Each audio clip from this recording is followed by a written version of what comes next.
찬양하겠습니다. 95장입니다.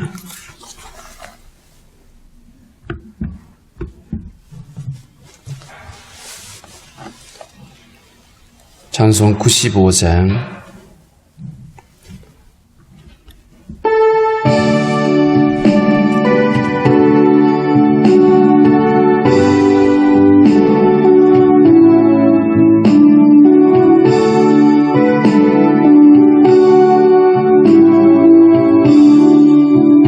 나의 기쁨 나의 소망 되시며 나의 생명이 되신 주 밤낮 불러서 찬송을 드려도 늘 하신 마음 뿐일세.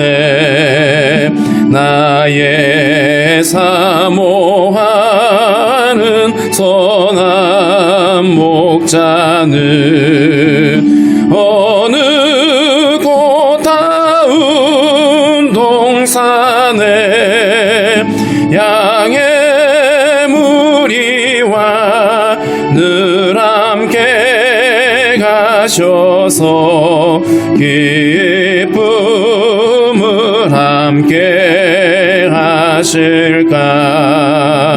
길도 없이 거친 넓은 들에서 갈 길 못 찾아 애쓰며 이리저리로 헤매는 내 모양 저 원수 조롱하도다. 주의 자비롭고 화평한 얼굴 모든 천사도 반기며 주의 놀라움 진리의 말씀에 천지가 와닿아도다. 나의 진정 사모하는 예수님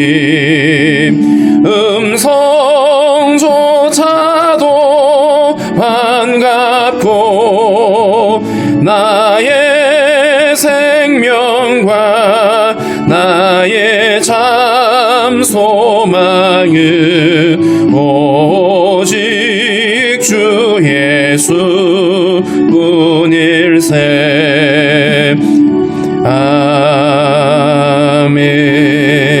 아멘. 기도하겠습니다. 하나님 아버지 감사합니다. 허물과 죄로 죽은 우리를 구원하여 주시고 우리로 하여금 하나님의 거룩한 신부된 교회 되게 하시며 우리로 하여금 하나님을 예배하는 자로 우리를 삼아주신 것 감사합니다.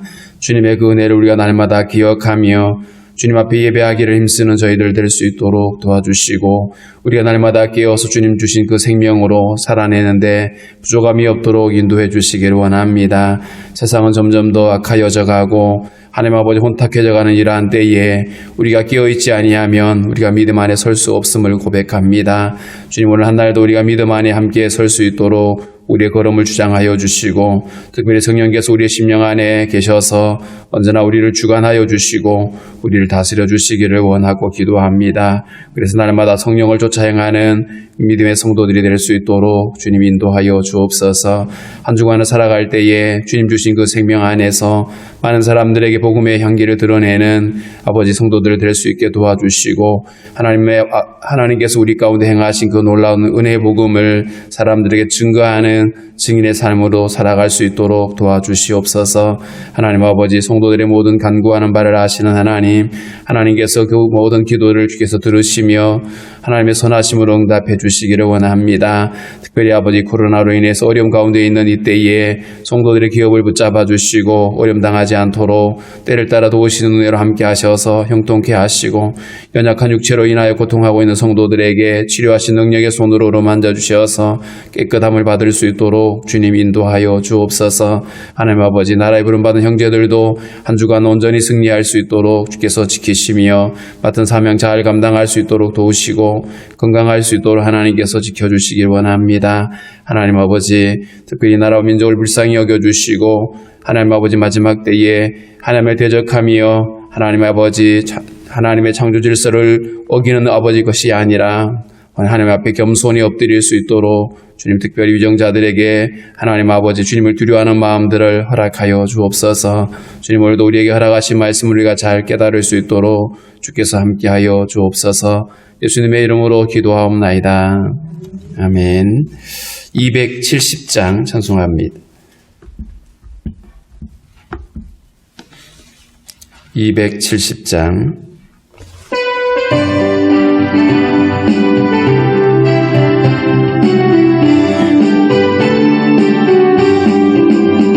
연차는 주님의 사랑과 거룩한 보혈의 공로를 우리 다 찬양을 합시다. 주님을 만나볼 때까지 예수는 우리를 깨끗게 하시는 주시니 그의 피 우리를 눈보다 더 희게 하셨네. 우리를 깨끗게 한 피는 무궁한 생명의 물일세. 생명의 구원을 받은 자 하나님 찬양을 합시다. 예수는 우리를 깨끗게 하시는 주시니 그의 피 우리를 눈보다 더 희게 하셨네. 주님의 거룩한 보혈을 날마다 입으로 간증해 담대히 싸우며 나가세. 천국에 들어갈 때까지 예수는 우리를 깨끗게 하시는 주시니 그의 피 우리를 눈보다 더 희게 하셨네. 십자가 단단히 붙잡고 날마다 이기며 나가세. 머리에 면류관 쓰고서 주 앞에 찬양할 때까지 예수는 우리를 깨끗게 하시는 주시니 그의 피 우리를 눈보다 더 희게 하셨네.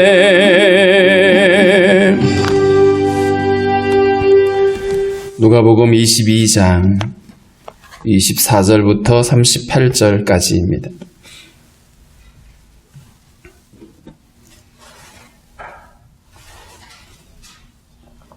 누가복음 22장 24절부터 38절까지 우리 한 목소리로 읽겠습니다.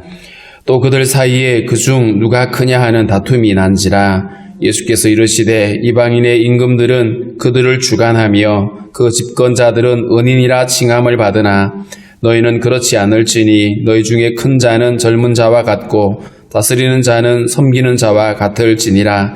앉아서 먹는 자가 크냐 섬기는 자가 크냐. 앉아서 먹는 자가 아니냐. 그러나 나는 섬기는 자로 너희 중에 있노라. 너희는 나의 모든 시험 중에 항상 나와 함께한 자들인즉 내 아버지께서 나라를 내게 맡기신 것 같이 나도 너희에게 맡겨 너희로 내 나라에 있어 내 상에서 먹고 마시며 또는 보좌에 앉아 이스라엘 12지파를 다스리게 하려 하노라. 시몬아 시몬아 보라 사탄이 너희를 밀가부르듯 하려고 요구하였으나 그러나 내가 너를 위하여 내 믿음이 떨어지지 않기를 기도하였노니 너는 돌이킨 후에 내 형제를 굳게 하라. 그가 말하되 주여 내가 주와 함께 오게도 죽는 데에 대해도 가기를 각오하였나이다. 이르시되 베드로야 내가 내게 말하노니 오늘 닭 울기 전에 내가 3번 나를 모른다고 부인하리라 하시니라. 그들에게 이르시되 내가 너희를 전대와 배낭과 신발도 없이 보내었을 때에 부족한 것이 있더냐. 이르되 없었나이다. 이르시되 이제는 전대에 있는 자는 가질 것이요 배낭도 그리하고 검없는 자는 겉옷을 팔아 살지어다. 내가 너희에게 말하노니 기록된 바 그는 불법의 동류로 여김을 받았다 한 말이 내게 이루어져야 하리니 내게 관한 일이 이루어져 가미니라. 그들이 여짜오되 주여 보소서 여기 검 둘이 있나이다. 대답하시되 족하다 하시니라. 아멘. 앞서 예수님이 제자들과 마지막 만찬을 나누시고 그러면서 너희 중에 한 사람이 나를 팔 것이다 라고 이렇게 말씀을 하셨습니다. 그러니까 제자들로서는 굉장히 충격적인 얘기죠. 예수님을 그렇게 따라왔는데 너희 중에 한 명이 나를 팔게 될 것이다 라고 하는 이 말씀을 듣고는 그들이 서로를 바라보면서 누구지? 누가 예수님을 배신할 거지? 자, 이런 것들에 대해서 서로 주거니 받거니 하고 있다가 어떤 다툼으로 다시 이어졌냐 하면 24절에 보면 그들 사이에 그중 누가 크냐 하는 다툼이 난지라. 누가 배신자인가를 논쟁하다가 이번에는 누가 더 충성하는 자냐라는 거죠. 어떻게 보면 같이 이어지죠. 누가 예수님을 배신하지?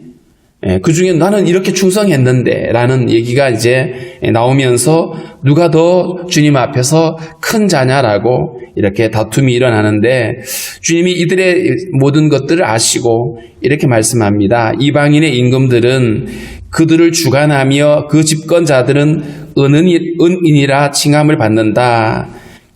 여기서 말하는 이방인의 임금들 혹은 권력을 가지고 있는 집권자들, 그 힘을 가지고 있는 사람들은 사람들에게 어떻게든지 좋게 평가를 받고 싶어 하죠.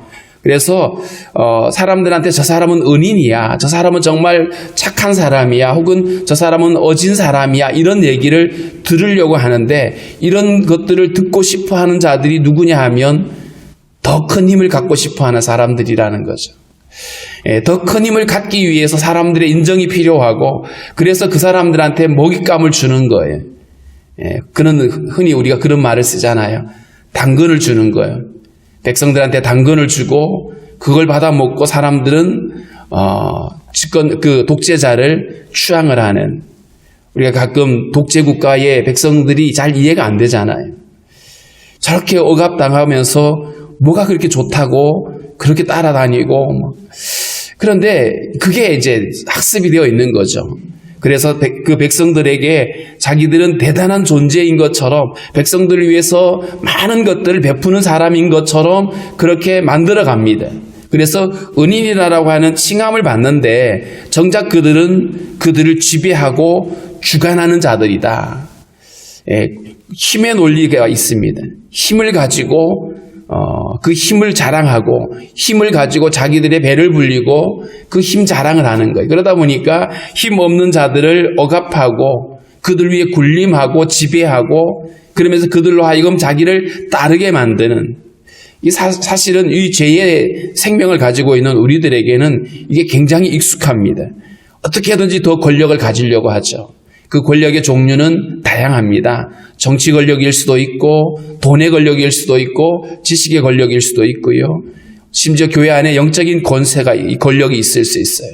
어떻게든지 권력을 가지고 다른 사람들 위에 군림하려고 하는, 권력을 가지려고 하는 목적 자체가 다른 사람들을 섬기기 위함이 아니고 그것으로 자기가 더 높아지기를 원하는 겁니다. 인정받고 섬김을 받으려고 하는 이런 심리가 있는 거죠. 그래서 주님은 이방인의 임금들은, 세상의 임금들, 하나님을 알지 못하는 사람들은 그럴 수 있다라고 말합니다. 그런데 너희는 그렇지 않을지니.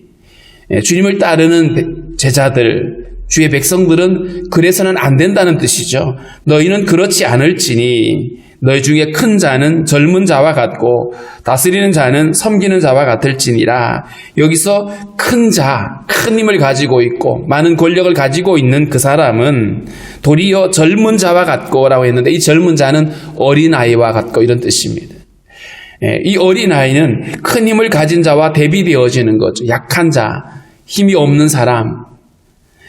그런데 왜 힘을 가지고 있는 사람들이 젊은 자와 같아야 되냐 하면, 이게 바로 주님이 우리에게 보여주신 섬김의 원리입니다. 세상의 논리는 힘의 논리입니다. 더 많이 가지려고 하고 더 높아지려고 하고 더 유명해지려고 하지만 주님의 나라의 원리는 섬김의 원리입니다. 그래서 더 가진 자가 갖지 못한 사람들을 섬기는 것이 주님의 나라이고요, 힘을 가진 사람이 갖지 않은 사람들을 섬기는 것이 주님의 나라의 원리다라는 것이죠. 다스리는 자는 섬기는 자와 같을 것이다. 그러니까 다스리는 사람은 다스리는 그 권력을 가지고 혹은 그 기회를 가지고 자기 욕망을 추구하는 것이 아니라 도리어 그것으로 섬기라고 주님이 우리에게 힘도 주시고 권력도 주시고 지식을 주시는 겁니다. 우리에게 있는 모든 것들이 우리는 주님의 것이라고 고백을 하잖아요. 그렇다면 단순히 생명과 시간과 어떤 그런 것만이 아니라 우리가 가지고 있는 소위 권력이라고 하는 그 모든 것들도 사실은 주님이 우리에게 맡겨주신 거거든요. 왜 그걸 맡겨주셨느냐? 그것 가지고 너 높아지고 유명해지고 너 그래서 사람들 위해서 많은 것들을 누리며 그렇게 하라고 하는 것이 아니고 오히려 그것 가지고 섬기고 베풀고 하라는 것이죠. 특별히 우리 그리스도인들은 이렇게 기회가 주어졌을 때 혹은 권력과 힘이 주어졌을 때 그것 가지고 자기 배를 불리고 자기를 높이는 일에 쓰는 것이 아니라 섬기는 일에 써야 됩니다. 남을 도와주는 일에 사용할 수가 있어야 되겠죠. 앉아서 먹는 자가 크냐 섬기는 자가 크냐. 앉아서 먹는 자가 아니냐. 흔히 차려주는 밥을 먹는 자하고 옆에서 시중 드는 자하고. 세상에서는 앉아서 밥 얻어 먹는 걸 좋아하죠. 그런데 주님은 오히려 네가 허리띠를 띠고 시중을 들라라고 하시는 겁니다. 왜냐하면 주님이 그렇게 하셨거든요. 그러나 나는 섬기는 자로 너희 중에 있다. 요한복음에 나오죠. 예수님이 허리띠를 식사를 끝난 다음에 수건을 허리에 동이고 제자들의 발을 씻겨주잖아요. 왕이신 주님이에요. 제자들이 선생님이라고 주님이라고 부르고 있는 그분이 제자들의 발을 씻겼어요. 처음에 베드로가 깜짝 놀라죠. 그런데 주님이 내가 너희들 이렇게 섬긴 것처럼 너희도 섬기라고 말씀을 하고 있습니다. 나는 섬기는 자로 너희 중에 있다. 만왕의 왕이신 그분이, 세상을 창조하신 그분이 우리를 섬기기 위해서 세상에 오셨거든요. 주님의 삶은 한마디로 말하면 우리를 섬기기 위해서 오셨고 우리를 위해서 당신을 십자가에 내어주신 겁니다. 나는 섬기는 자로 너희에게 왔다. 그러면서 주님의 나라는 이처럼 섬김의 나라임을 주님이 분명히 말씀을 하셨습니다. 그래서 그 요한계시록에도 보면 세상은 큰 성 바벨론이라고 표현했어요.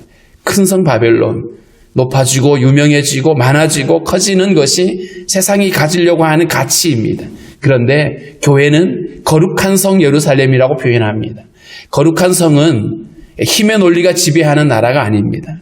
거룩함이 높임을 받는, 그리고 섬기는 나라인 거죠. 자, 그러면서 주님이 28절에 너희는 나의 모든 시험 중에 항상 나와 함께한 자들인즉, 이 말은 예수님의 그 공생애를 함께 달려왔던 제자들을 이야기하죠. 너희는 나의 모든 시험 중에 함께했다. 그러면서 제자들이 지금 예수님을 따라다니면서 함께 배웠고 함께 훈련되어졌음을 말씀을 하면서 29절에 내 아버지께서 나라를 내게 맡기신 것 같이 나도 너희에게 맡긴다. 아버지께서 나라를, 그 나라는 세상 나라가 아니라 하나님 나라이죠. 하나님 나라를 아들 예수에게 맡긴 것처럼 나도 너희에게 맡긴다라고 표현했어요. 하나님 나라를 당신의 백성들에게 혹은 교회에게 주님이 맡기셨다라고 말합니다. 그렇다면 이 하나님의 나라를 세워가는 일이 교회에게 맡겨진 일인 거죠. 우리 성도들에게 맡겨진 그 일이 우리 안에서 하나님 나라를 만들어가는 겁니다. 근데 그 하나님 나라를 만들어가는 원리는 힘의 논리가 아닌 거예요. 어떻게든지 힘을 막 동원해가지고 사람들을 끌어모으면 그러면 교회가 부흥하고 그래서 뭔가 사람들한테 뭔가 대단하다는 이런 이름을 듣고 하는 이런 차원의 얘기가 아니고 하나님의 나라는 주님이 하셨던 것처럼 철저하게 섬김의 원리로 세워지는 나라입니다. 섬김과 희생을 통해서 세워지는 나라임을 알 수 있습니다. 힘의 논리로는 결코 세워질 수 없는 나라인 거죠. 자, 그러면서 30절에는 너희로 내 나라에 있어 내 상에서 먹고 마시며 또는 보좌에 앉아 이스라엘 12지파를 다스리게 하려 하노라. 이 말은 두 가지로 생각해 볼 수 있습니다. 하나는 현재에서 하나님 나라를 함께 이루어가는 우리의 삶이 어떠한지를 말해주고 있고, 또 하나는 상급으로 주어지는 주님의 나라에서 영원히 주님 안에 그 함께 누리고 살아갈 상급으로 보일 수 있습니다. 현세적인 가치로 보게 되면 너희로 내 나라에 있어 내 상에서 먹고 마시며, 주님의 상에서 먹고 마시는 것이 우리가 영원한 하나님 나라에서 누리는 어떤 복일 수도 있지만, 한편에서는 우리가 이 땅에서 예수 그리스도의 생명으로 살아가는 것, 예수님의 살과 피를 먹고 마시면서 그 생명으로 살아가면서 이 땅에서 하나님 나라를 이루어가는 겁니다. 그리고 보좌에 앉아 이스라엘 12지파를 다스린다. 여기서 말하고 있는 이스라엘 12지파는 실제적으로 저 이스라엘이라고 하는 민족의 12지파가 아니라 이것은 예수 그리스도를 믿는 성도들을 가리키죠. 주님의 나라, 하나님의 교회들을 섬기도록 하겠다라고 말씀을 하고 있습니다. 제자들에게 위임되어진 이 하나님의 나라는 결국 교회에게 위임되어져 있고 교회가 함께 세워가야 될 나라인 것입니다. 그래서 교회가 이 마지막 때에 주님 오실 때까지 함께 추구하고 함께 세워가야 될 공동체는 어떤 모습이냐 하면 철저하게 섬기고 함께 희생하고 사랑하면서 만들어가는 나라입니다. 그래서 교회가 어떻게 하든지 이웃을 섬기고 베풀고 섬기면서 그들 안에 하나님의 나라가 함께 세워지도록 달려가는 것이 교회가 감당해야 될 일들인 것이고요. 그 다음에 31절부터 34절에는 제자들에게 이제 시험의 때가 왔을 때 너희가 깨어 있지 않으면 넘어질 수밖에 없다라는 얘기를 하시는 건데, 특별히 베드로에게 말씀합니다. 시몬아 시몬아. 시몬은 베드로의 이름이죠. 보라, 사탄이 너희를 밀가부르듯 하려고 요구하였으나, 사탄의 시험이 계속되어질 것을 말합니다. 이 사탄의 시험은 예수님을 시험했던 사탄이잖아요. 그 사탄이 제자들을 그리고 교회를 시험할 겁니다. 그 시험을 하는데 마치 밀가부르는 키처럼 알곡과 죽정이를 가려내는 거죠. 자, 이때에 믿음이 떨어지지 않도록 우리가 깨어 있어야 된다. 왜냐하면 사탄의 시험에 자칫하면 우리가 넘어지고 실패하거든요. 내가 너를 위하여 내 믿음이 떨어지지 않기를 기도하였노니 너는 돌이킨 후에 내 형제를 웃게 해라. 여기서 예수님이 우리의 연약함을 아시는 주님이 우리를 위해서 중보하고 기도하신다는 거예요. 너의 믿음이 떨어지지 않도록 내가 기도하는데, 그럼에도 너는 내 믿음이 떨어지지 않도록 깨어 있어야 된다라고 말합니다. 사단은 우리를 시험할 겁니다. 유혹할 겁니다. 그럴 때에 사단이 유혹해갖고 어쩔 수 없었어요 라고 하는 것은 핑계가 안 됩니다. 우리가 그러기 때문에 깨어 있어야 되고, 그러기 때문에 더 우리가 말씀 앞에 붙들려 있어야 되겠죠.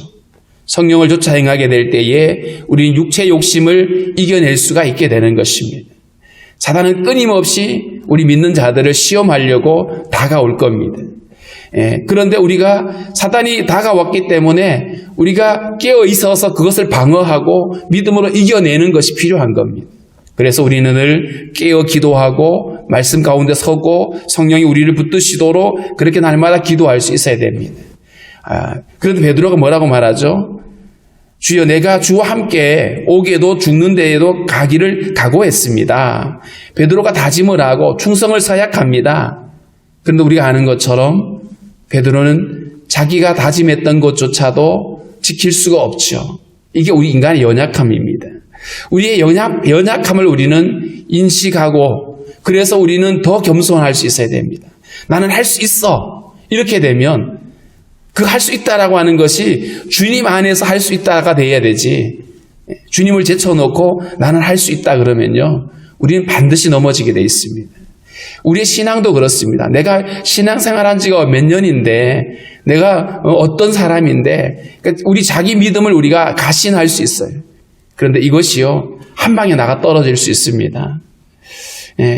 내 믿음도 사실은 내 하나 지키기 어려운 것이 우리거든요. 그래서 우리 늘 겸손해야 됩니다. 하나님 앞에 우리가 혼자 설 수 없는 자임을 늘 고백하고 주님의 도움을 요청하고 주님이 우리를 붙들어 주시도록 우리는 기도할 수 있어야 됩니다. 주님을 위해서 우리가 열정을 내고 최선을 다하는 것 중요한 것처럼 보이지만 그게 만약에 내게서 나온 것들이라면 언제나 한계에 부딪히게 돼 있습니다. 그러나 내게서가 아니라 내 안에 거하시는 주님으로 인해서 우리가 나아간다라면 우리가 비록 겸손하고 아무것도 할 수 없는 것처럼 보이지만 내 안에 계신 주님이 우리를 어떤 어려움 가운데서도 붙드시고 이기게 하신다는 겁니다. 그래서 시험이 다가오고 핍박이 다가오는 그 많은 사람들을 보면 그 역사들을 바라보면 정말 힘없고 연약하기 짝이 없는 사람들이 오히려 그 한란을 이겨내고 뭐든지 할 수 있을 것 같은 사람이 나가 떨어지는 일들을 볼 수 있죠. 그것을 이기는 힘이 우리에게 있지 않고 주님에게 있다는 사실을 우리는 기억하고 늘 겸손할 수가 있어야 됩니다. 예수님이 베드로야, 내가 내게 말하는데 오늘 밤 닭 울기 전에 네가 3번 나를 모른다고 부인할 거다. 베드로가 아마 펄쩍펄쩍 뛰었을 겁니다. 절대 그런 일이 없을 거라고 그랬는데 하루를 못 지켰죠. 결국 우리의 어떤 열심이나 우리의 열정과 다짐 가지고는 충분하지 않다. 우리에게 필요한 것은 겸손하고 정말 주님의 도움 아니면 나 설 수 없습니다라고 하는 주님 없이는 살 수 없습니다라고 하는 이런 고백이 우리에게 있어야 되는 것입니다. 35절부터 38절에는 이 누가복음에만 나오는 말씀인데요. 예수님이 이제 당신의 죽음이 임박했음을 이야기하시면서 제자들에게 깨어 있어야 된다라고 너희들이 마음의 준비를 하고 있어야 된다라고 하는 것을 얘기해 주고 있습니다. 35절에 그들에게 이르시되 내가 너희를 전대와 배낭과 신발도 없이 보내었을 때에 부족한 것이 있더냐. 제자들을 마을과 성으로 파송하시면서 복음을 전하게 하셨죠. 그때에 배낭도 갖지 말고 전대도 갖지 말고 2벌 옷도 갖지 말라고 하셨죠. 그때 너희들이 부족했냐? 근데 그때는 부족하지 않았어요. 예수의 제자들을 사람들이 환영해 주던 때가 있었던 거죠. 그들을 섬겨주고 받아주었던 때가 있었습니다. 근데 주님이 이제는 전대에 있는 자는 가질 것이고 배낭도 그리하고 검 없는 자는 겉옷을 팔아 살지어다. 왜 이렇게 말씀을 하셨을까요? 이전에는 전도자들에게 2벌옷도 갖지 말고 전대도 갖지 말고 배낭도 갖지 말라고 하셨던 주님이 왜 이제는 그것을 가지라고 준비하라고 말씀하시는 걸까요? 이 말씀은 결국 박해시대가 온다라는 거예요. 박해시대의 제자들을 배척하고 내치고 감옥에 넣고 죽이기까지 하는 이런 시대가 올 테니까 너희들은 깨어 있어야 된다라고 말합니다. 사람들의 민심이 달라지고 예수님을 대하는 생각들이 달라지는 때가 온 거죠. 예수를 거부하고 예수 이름으로 나아가는 사람들을 배척하는 시대가 올 것에 대해서 이야기를 합니다. 그러니까 더 깨어 있어야 되는 것이죠. 37절에 그 말씀을 합니다. 내가 너희에게 말하노니 기록된 바 그는 불법의 동류로 여김을 받았다 한 말이 내게 이루어져야 하리니 내게 관한 일이 이루어져 가미니라. 여기서 그는 불법자의 동류로 여김을 받았다라는 이 말씀은 이사야 53장에 나와 있는 예수님이 고난당하실 모습에 대한 예언의 말씀입니다. 예수님이 죄가 없음에도 불구하고 그가 마치 불법을 저지르는 것처럼 끔찍한 죄를 저지른 것처럼 처벌받게 되는 그 일, 바로 예수님이 강도와 함께 십자가에 못 박힌 일들을 말하고 계시는 거예요. 그 일이 이루어진다, 끝나간다라고 말합니다. 곧 이 밤이 지나면 다음날 아침에 주님이 십자가에 못 박힐 것에 대한 얘기죠. 그렇기 때문에 너희는 깨어 있어야 되고 검을 가져야 된다라고 말합니다. 이 검을 가져라. 특별히 검 없는 자는 겉옷을 팔아 살지어다라고 하는 이 말을 사람들은 다양하게 받아들입니다. 검을 가지라고 하는 말이 영적인 의미에서 말씀을 가지라고 하는 이 말씀으로 이해하는 분도 있고, 어떤 분들은 이 검을 가지라고 하는 것이 복음을 전하는 일에 있어서 검을 가지고 힘을 가지고 사람들한테 가서 막 억압하고 강제로라도 예수 믿게 하라고 하는, 이렇게까지 생각하시는 분들이 있는데, 주님은 그렇게 우리에게 선교를 말씀하신 적이 없죠. 공격적으로 가서 사람들을 막 위협하고 그들을 정복한 난 다음에 예수 안 믿으면 처벌하고, 이런 것은 주님이 원하시는 방법이 아닌 것이죠. 검을 가지라고 하는 것은 무장봉기를 하라는 것이 아니라 긴박한 상황에 대해서 제자들이 깨어 있어야 된다라고 가르치고 있는 것입니다.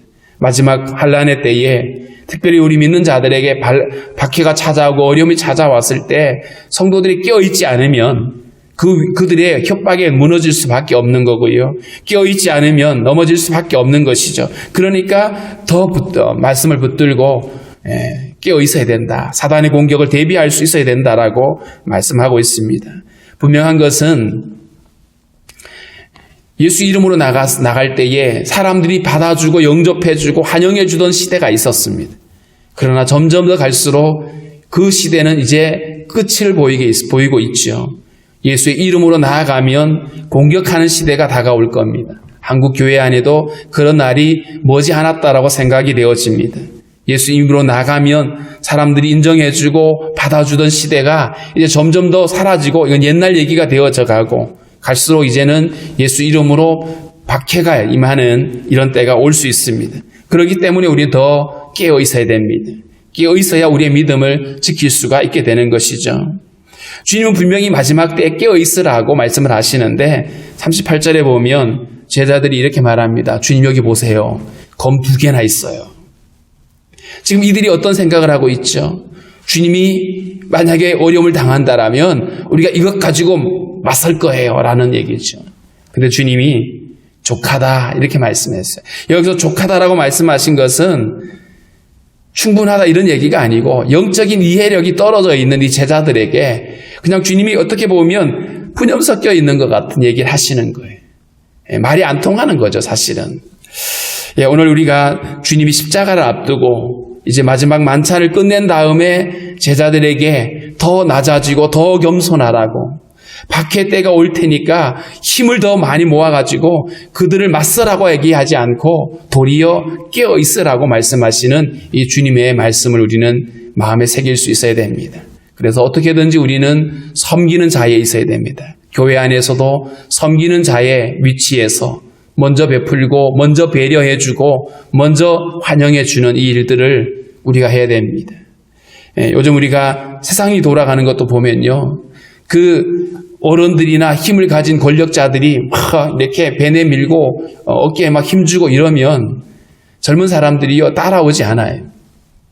오히려 젊은 사람들에게 귀를 기울여주고 그들을 섬기고, 이게 그냥 표 얻으려고 흉내내는 그 진심으로 그들을 위해서, 그들을 위하는 것이 무엇인지를 고민하고 그들을 섬겨주고 하는 이런 사람들을 존경하거든요. 그래서 억지로 우리가 더 힘을 모으려고 하는 것이 아니라 도리어 낮아져서 섬기고 희생하고 사랑하는 이런 삶을 살아낼 때에 주님이 우리에게 맡겨주신 하나님 나라를 함께 세워갈 수 있다는 사실을 우리가 기억해야 될 것입니다. 오늘 기도할 때에 우리에게 맡겨주신 이 하나님의 나라, 우리의 섬김을 통해서, 우리의 희생을 통해서 함께 이루어갈 수 있도록 우리에게 믿음을 주시고 또 마지막 때에 더 깨어있을 수 있게 해달라고 그렇게 기도하겠습니다.